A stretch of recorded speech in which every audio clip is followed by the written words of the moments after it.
but Aaron worked really closely with the ARL cold spray team early on out at United Technologies. He's got, I think, more patents than I can count on all my hands and feet in everything from cold spray applications, nozzles.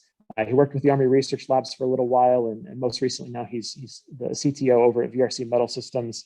Has a really, really deep technical expertise and understanding of kind of all the different aspects of cold spray, and that makes him a really great person to talk to if you have problems that you need solved, if you need to understand something about cold spray, equipment, materials, nozzles. He's your guy. So I'll count him as a friend, colleague, partner, collaborator, and somebody who's really well respected in this community. So Aaron, appreciate you taking the time, appreciate your support and VRC's support with the CSAT community, and really looking forward to hearing what you guys are up to and seeing you again at CSAT this year. So with that, the floor is yours, sir. All right, well, thanks for that great introduction, Aaron. Very nice. Yeah, so I'm gonna start off here talking about VRC. I think the majority of you probably are aware of VRC, but I wanna just give a little bit of an overview for anybody who's not totally familiar. I'm not gonna really get into the cold spray process. I think everybody knows that who's probably on this webinar. But I will talk about equipment, some recent additions to our lineup of equipment. I'll get into materials and process development. That's always the area I like to spend a little time. That's where I've spent most of my career. And then I'll get into applications and I'll just hint at some other technologies that we're working with that fit more into the LSAT meeting that's coming up. So with that, let's start with kind of an introduction here. So VRC is a high pressure cold spray equipment producer, research organization, and so forth. We were founded in 2013 out of a need to commercialize the R&D that had been going into hand-operated cold spray, high-pressure cold spray. This was a collaboration between the Army Research Labs and the South Dakota School of Mines that resulted in the original VRC Gen 3 system. We're headquartered in South Dakota, but we have locations across the US, as you'll see in the next slide. And today we're really focused on cold spray deposition, cold spray additive, and this our newer endeavor is in this wire arc additive space. So you'll see a little bit of that at the end. See a couple of awards here. We are a AS 9100 facility for quality in aerospace. And you can see here a grouping of the different folks that we work with our government partners, our commercial partners, and many of our research partners. So today we have facilities, as I said, across several parts of the US. Our headquarters in South Dakota, up in the Northeast, very close to where CSAT's going to be held this year, is our material research facility. We do a lot of funded projects there, and we can do some limited production activities out of that facility as well. Up in North Dakota, we have our FAA repair station. So this is Mid-America Aerotech, formerly Moog, if many of you are familiar with that. And they're a full FAA repair station and MRO facility that takes parts from damage to completed across multiple operations. So this includes cold spray, but they also do many other repair operations on equipment. Down in Virginia, we have our new production facility for cold spray. This is a repair facility targeting the shipyard operations down there, but also other commercial activities in the region. Similarly, we have a facility going in the Puget Sound region that should be up and operational in the coming months. And with that, I'm going to get into, the kind of stuff that we do. So most people are probably aware that we design and build cold spray systems, and I'll talk a little bit more about that. We also do a lot in R&D around cold spray and applications development for our customers. So we really try to meet our customer wherever they are, and if they just need to buy equipment and install it in their facility, then we help them with that. If they need to develop those capabilities and applications and materials and so forth, we do that. We certainly provide the consumables. You'll hear a little bit more about that, but we handle that for nozzles, applicators, powders across the spectrum. We do booth integration work. So if a customer doesn't even have a booth to start with, we provide all the automation and booth equipment to get them up and running. And then we also do, like, if somebody's not even sure if they want to get the equipment yet, we do fee for service work as well. So we'll do repairs of parts, we'll do coatings for people, additive parts, and so forth. We do some on-site repair work where we'll take equipment, whether it be the more elaborate equipment you see here, or just a like a Dragonfly unit, and we'll go to a facility and perform repairs for people. And then lastly, we have customers who want to buy the equipment, but in many cases it'll take a time before they start to see a return on that investment.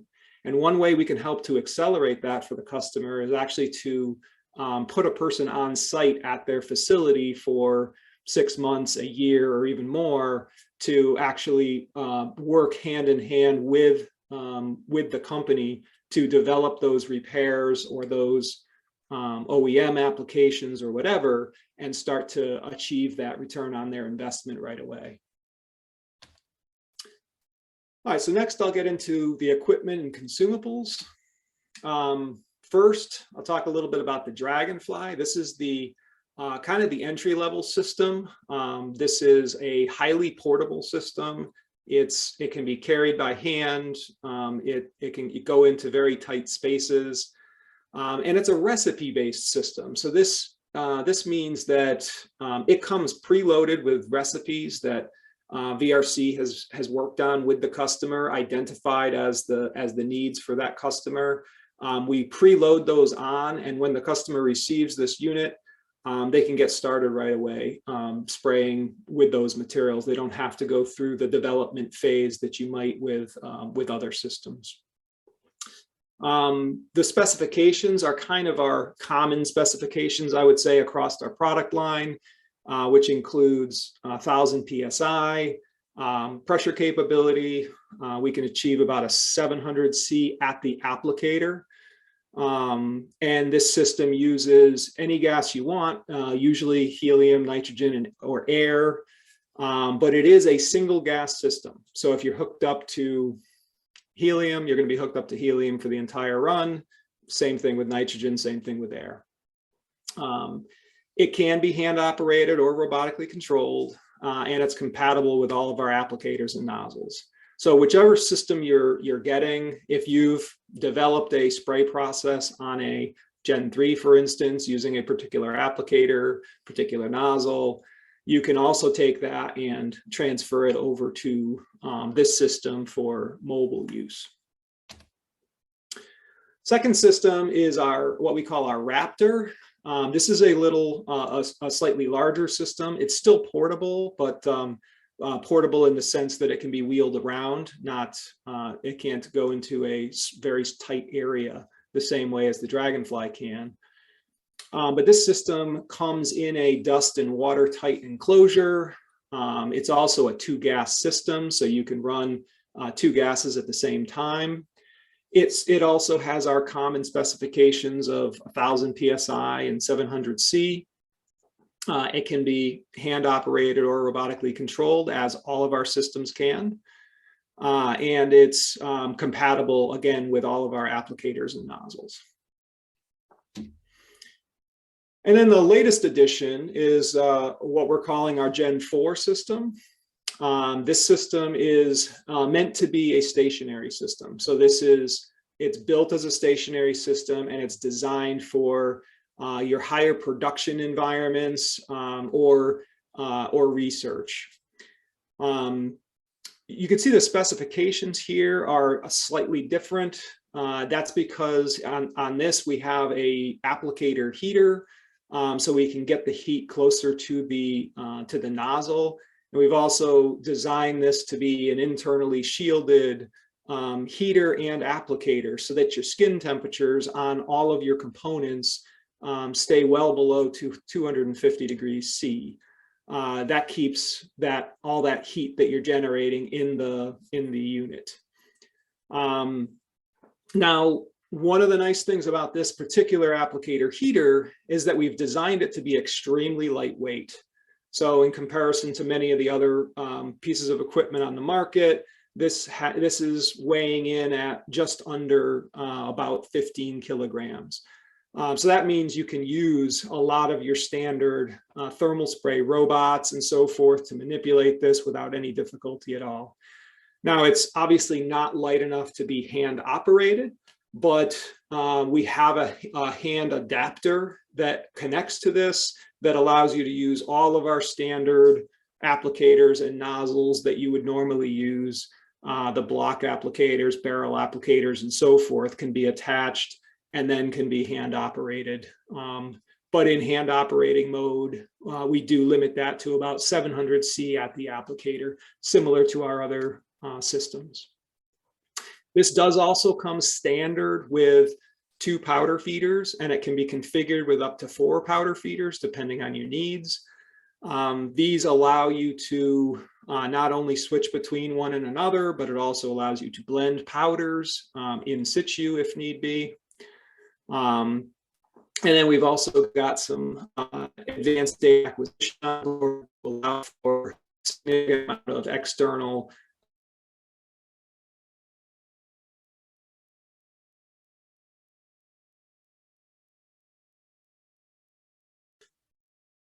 our auxiliary hardware. We've got a wide variety of nozzles. I've talked before about some of our wide area nozzles and ID nozzles. We have several of those available at this point. We've also put together a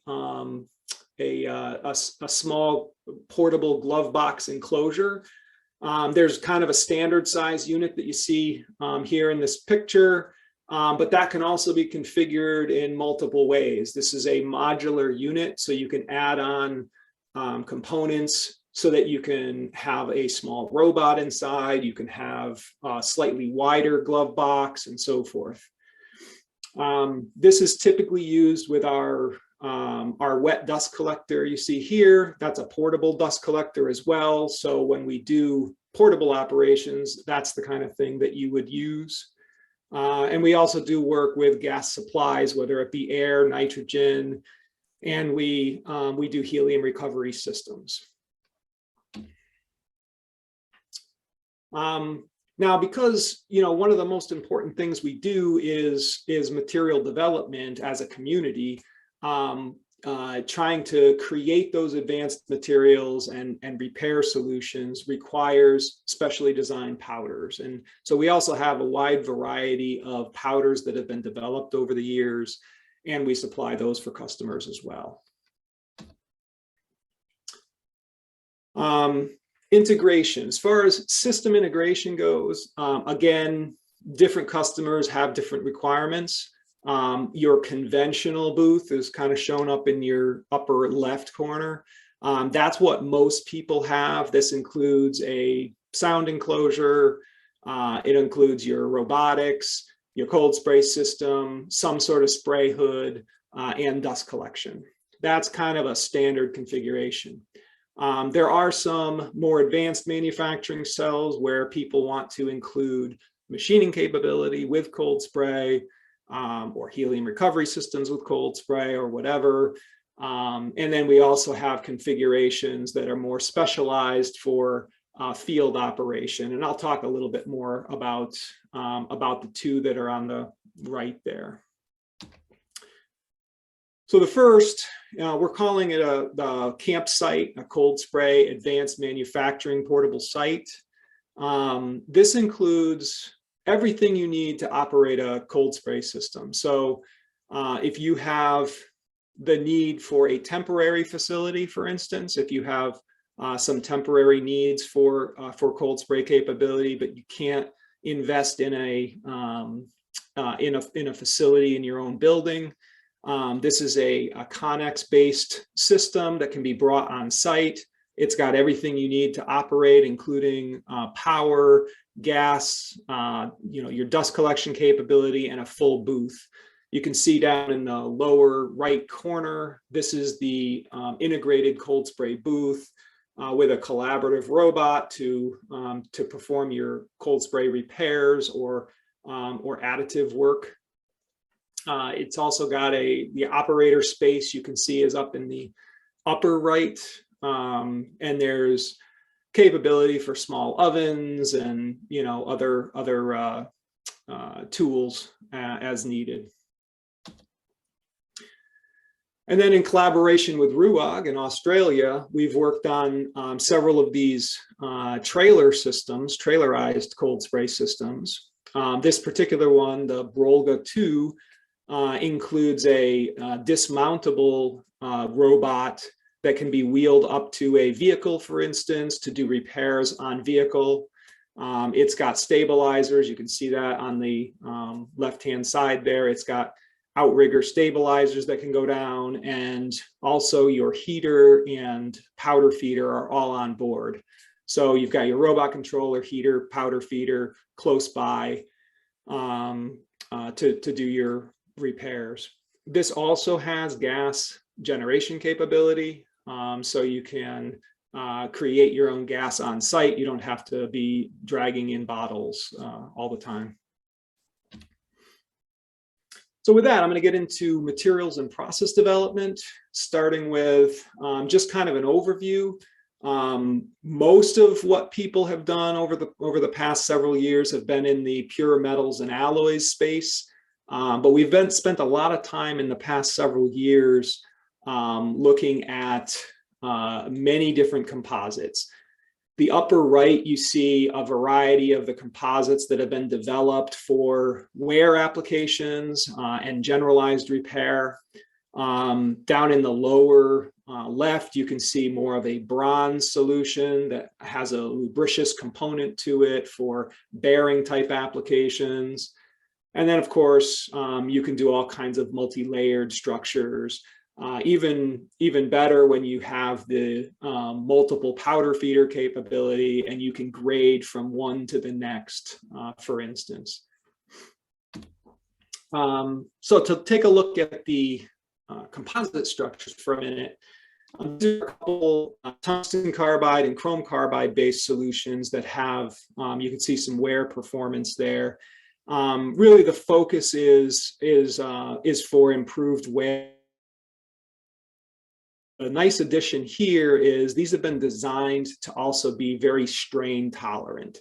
So on the right, you see impact performance, but we've also looked at these in just static strain, and the strain capability for these coatings in most cases exceeds 1% strain to failure, which is extremely high for these very hard coatings.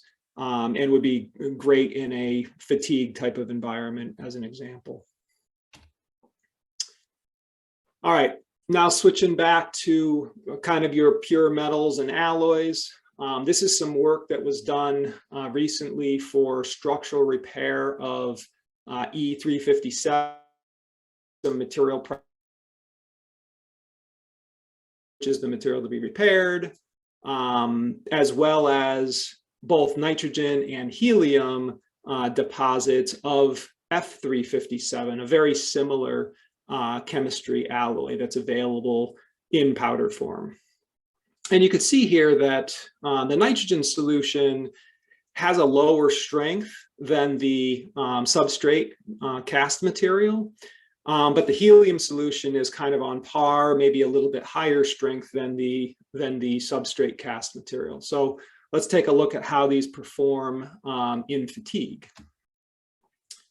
If you look at it across the spectrum of lives, this is an SN curve. So you've got your stress on the left-hand axis and your cycles on the bottom axis.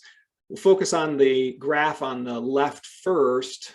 This is R equal -1, which means fully reversed loading. So you go from 20 KSI positive to 20 KSI negative or whatever. So here, your tensile stresses, your peak tensile stresses tend to be lower because your amplitudes are higher because you're going from negative to positive.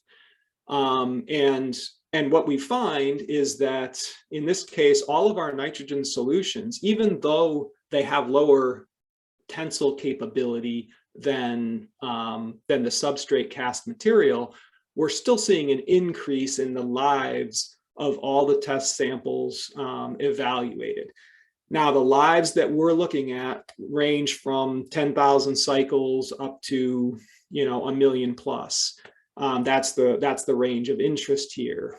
Now, if we went to very low cycles, like 100 to 1,000, which you see the baseline there, we might have a different answer. And you'll see that in the curve on the right. So on the right, we have R equal 0.1, which means if the peak stress is 20 KSI, for instance, then the low stress is going to be 2 KSI, right? So it's going from 20 to 2. So in this case, your peak tensile stresses tend to be higher for a given cycle count as compared to the R equal -1. And the result of that is that at the 10,000 cycle life level, we're above the strength level of the nitrogen sprayed cold spray material. And it doesn't have a lot of ductility to it. So what we see is actually a slightly reduced life of the very high stress range. So right at around that 10,000 cycle life, which is about 22. You can actually see the nitrogen samples are slightly below the baseline capability, whereas the helium samples are well above. So we see a tremendous increase in life for the helium coupons. Now below that, at lower stress levels where you're 100,000 or more cycles, the nitrogen solution is on par or even better than the baseline material by itself. So it really depends on what type of fatigue loading you have as to what solution you need. So there are possibilities that nitrogen solutions in these cases can work for certain applications. All right, so with that, let's take a quick look at a 7,000 series repair. So these are your very high strength aluminums, raw aluminums. And you can see here that the cold sprayed solution in this particular case has a slightly lower strength than the raw material, but it does have some ductility. So now let's see how that performs. When we do a similar repair, so we're taking a damaged part, a part that has a divot in it, basically, and we're trying to fill that divot and get an increased life. And we see that we can achieve that increased life with this solution. So with this 7050 material. Now, these are very high stress levels because, again, this is a very, very high strength material. So we are actually above the tensile and yield capability of the cold spray on cycle number 1 for all of these. So what you're seeing here is the plasticity in the material, the ductility in that material is actually giving you a substantial benefit in your fatigue life. So now, if we want to take a look at what other conditions we might try, we can use a test like this. This is what's called a TCT test. It was originally developed in Germany to look at thermal spray coatings back in the early 2000s. Now, What's interesting about this, this test is it uses what effectively look like two bond bars that have been pressed together. And we're actually using the cold spray to join those two bars together. And then when we pull those two apart, we fracture the coating. So you can see that in the bottom left images. So what's happening here is we're actually failing the coating in a tensile mode, but we have what's effectively a pre-crack because of those two interfaces that come together on the bond bars. So we can analyze this as a stress intensity factor and start to compare a variety of different materials, which I've done over on the right. So we ran these tests. The baseline material from the prior slide, from the prior two slides, is the very bottom bar there. So that is a helium sprayed 7050 material. Now you can see two more 7050 materials above it that are both helium sprayed with different conditions. So we can see that by changing the condition that we use, we're actually able to get significant increase in this toughness number, this stress intensity factor. Now the nitrogen solution for 7050 is much lower. It's about half of what the helium toughness would be. As we go to 7075, a very similar alloy to the 7050, again, we can see a variety of conditions that can achieve higher performance in this type of TCT test in comparison to our baseline 7050. And we even have a 5056 spray condition, which is another alloy, very different from the 7000 series materials. It's a work hardenable alloy. And in that case, we could see we can also achieve higher performance than the baseline 7050 material. So a wide variety of different materials that we can now try and see how TCT performance compares with fatigue performance. All right, so with that, I'm gonna jump into applications. Hey, Aaron, just real quick, I'll apologize. No we're at problem. we're at the 11:30 mark. It looks like everybody's still hanging on with us though, so we can keep rolling. But if anybody does have to hop off and you had any questions, just drop them in the Q&A and Aaron will be able to follow up afterwards. Absolutely. Yep. And I'm almost wrapped up here anyway. So, so as far as applications go, the wide variety or the vast majority of applications are in the corrosion space and in the wear space, mostly repair, but also in some cases mitigation of future damage. There's a lot of surface enhancement requests out there for whether it's the appearance or conductivity or some other function of the surface of the material. And then the last two here are, there's much less requests currently in this space, but that is growing. And this is the kind of the future growth field that we see is addition of features on parts or creation of entire parts out of the cold spray material. So over the past years, there's been a lot of work done in the aerospace field. I'm not going to even try to get into all of these. There's such a wide variety on both military and the commercial side. There's also a lot of interest in heavy industry. So here, talking about pipeline repair and damage, corrosion and leaks, a lot of work in that space. These are fixed assets that are very large and difficult to take out of service or very costly to take out of service. And being able to go in and do these types of repairs on site or even being able to do a component repair of a large part is of a lot of interest to many of the customers out there. See a lot with wear resistance, casting repair, various other support equipment. And then there's also a lot of interest in the energy sector, and you're going to hear a lot about that in the CSAT meeting coming up. this is things like stress corrosion cracking prevention, generalized corrosion repair, and other mobile type repairs. A lot of this being in the nuclear field. There's a lot of interest in fuel rod coatings and so forth. You see several of them there. And then even in hydropower, there's a lot of interest in cavitation repair on many of these large components that have to really be repaired on site. These aren't parts that can be taken out of service and brought to a shop and worked on. These are very large parts that you have to take the capability to the component, and that's really where we specialize with these capabilities.